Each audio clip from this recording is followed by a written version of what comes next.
qualité.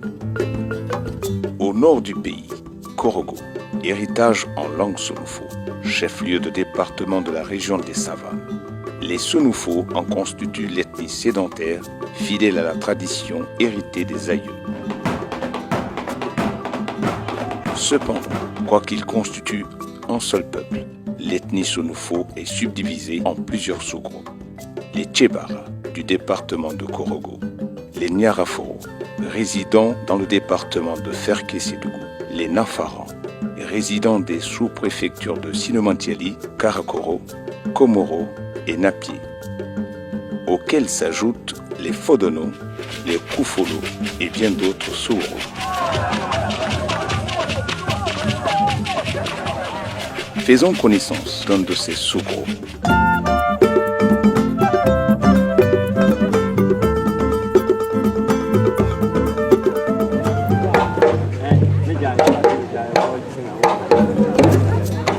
Les Sonofo Nafarans disséminés à travers 4 localités: Sinomantiali, Karakoro, Komoro, Napié.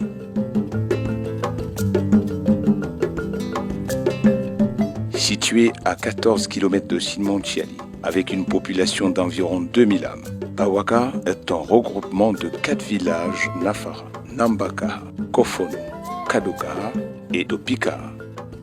Modèle d'intégration villageoise. Bawaka est un symbole d'unité et de la cohésion sociale. Ici, la tradition est préservée, perpétuée et pratiquée avec dévotion. De la naissance au baptême, du mariage à l'épanouissement socio-professionnel, tout est régi par des valeurs coutumières propres au Nafara. En pays Nafara, l'homme est au centre de toute activité socio-économique et culturelle. Ainsi, dès la naissance, l'enfant est soumis à des règles et principes coutumiers qui feront de lui un homme fort, courageux et travailleur. Par conséquent, après l'accouchement, le nouveau-né est gardé en secret hors du regard indiscret de quelques initiés, afin de le mettre à l'abri de certains risques dommageables, maladies ou décès. Après la rupture du cordon ombilical, le nouveau-né est présenté au patriarche, chef de terre, gardien des valeurs traditionnelles et des fétiches du village. Il est le seul habilité à accomplir cette fonction de prêtre sacrificateur. C'est une tradition séculaire nafaran qui consiste à présenter le nouveau-né aux ancêtres et aux génies protecteurs du clan. À cette occasion, le chef de terre met en pratique des rituels spirituels et mystiques en utilisant l'eau, source de vie, et le mil, symbole d'abondance et de prospérité. Ailleurs, on aurait qualifié ces pratiques rituelles de cérémonie de baptême. Comme toute chose vivante, l'enfant doit grandir au fil des ans et s'épanouir au plan social. L'un des moyens pour concrétiser cet épanouissement social réside dans le travail. L'agriculture demeure ainsi un atout majeur pour réaliser ce noble dessein. Par conséquent, tout adolescent Sonofo Nafaran, dès l'âge de 8 ans, est initié et familiarisé au métier de la terre et aux travaux champêtres. Selon la tradition paysanne nafaran, l'exercice de toute activité agricole est précédé par un certain nombre de pratiques coutumières. Il s'agit entre autres de rites et sacrifices qui visent à assurer la protection et la prospérité du paysan.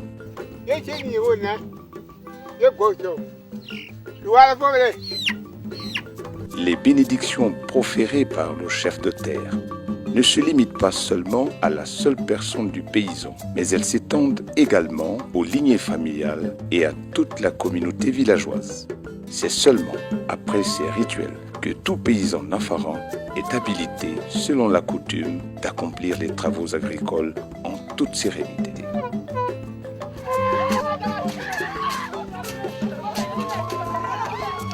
Les Sonofo Nafarans sont réputés pour leur ardeur au travail de la terre. Ils cultivent ainsi à outrance le riz, le maïs, l'arachide, l'igname.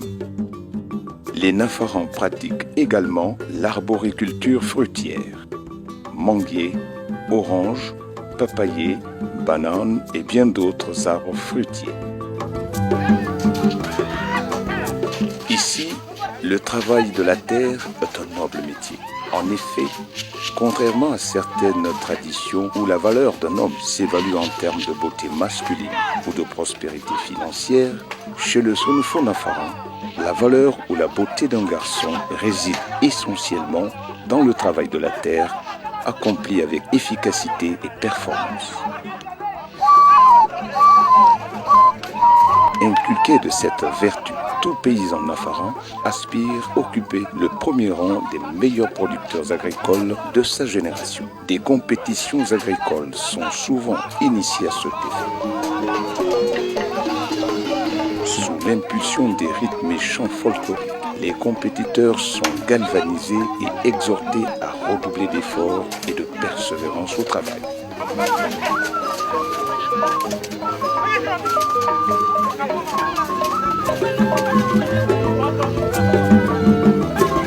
Pendant que quelques jeunes filles s'attellent à servir de l'eau fraîche aux braves paysans, c'est au cours de ce genre de compétitions agricoles que les jeunes filles identifient le plus beau et brave garçon, sinon le meilleur laboureur.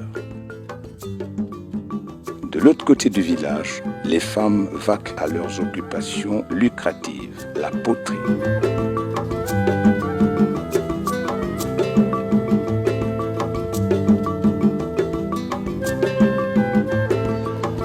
Au terme de la longue et éprouvante journée de travail, le meilleur cultivateur est acclamé et loué à travers des chants exécutés au son de balafons et autres instruments du terroir.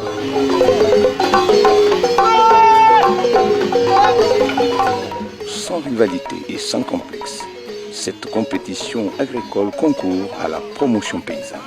Elle se pratique en toute fraternité dans un esprit fair-play, où le vaincu se joint au vainqueur, non seulement pour le féliciter, mais aussi se réjouir ensemble. Quant au laboureur paresseux, la journée de compétition agricole n'aura été pour lui qu'une rude épreuve.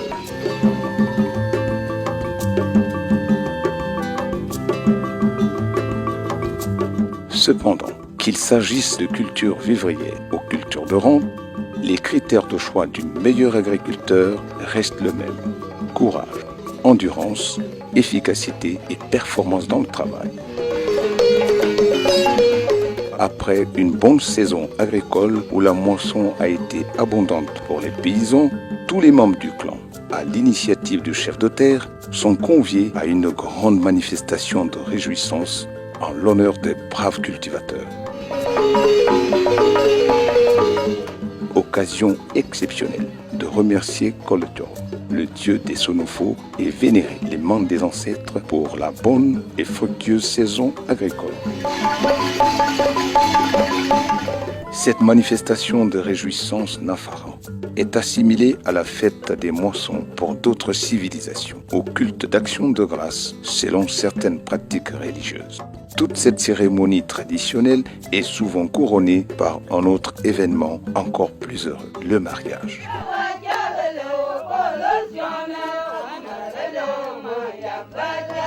C'est une démarche qui commence par la dot.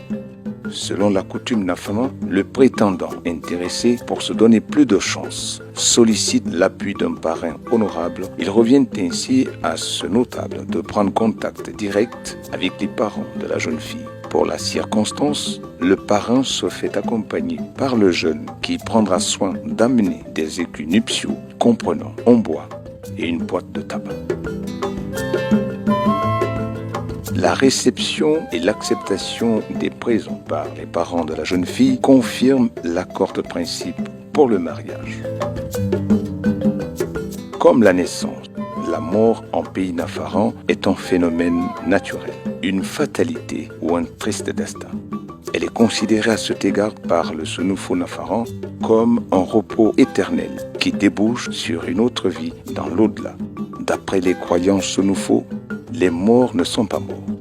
Ils demeurent des défunts intercesseurs auprès des divinités Sonofo.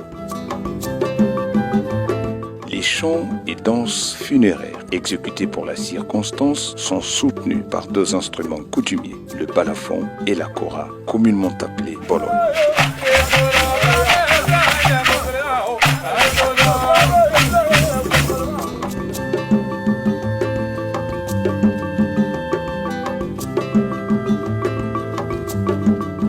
Voilà une facette des rites et traditions nafarans de Simontiali au nord de la Côte d'Ivoire. Cependant, quoique ces pratiques coutumières présentent quelques traits culturels communs à l'ethnie Sonofo dans son ensemble, le destin, sinon l'histoire du sous-groupe Sonofo nafaran, occulte un caractère inédit.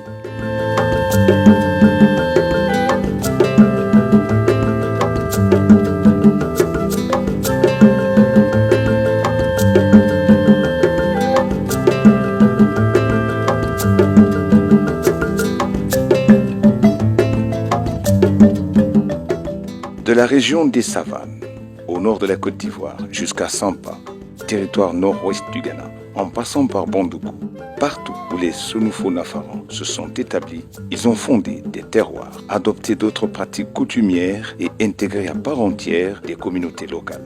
Symbole d'unité nationale et de cohésion sociale, aspiration légitime des peuples.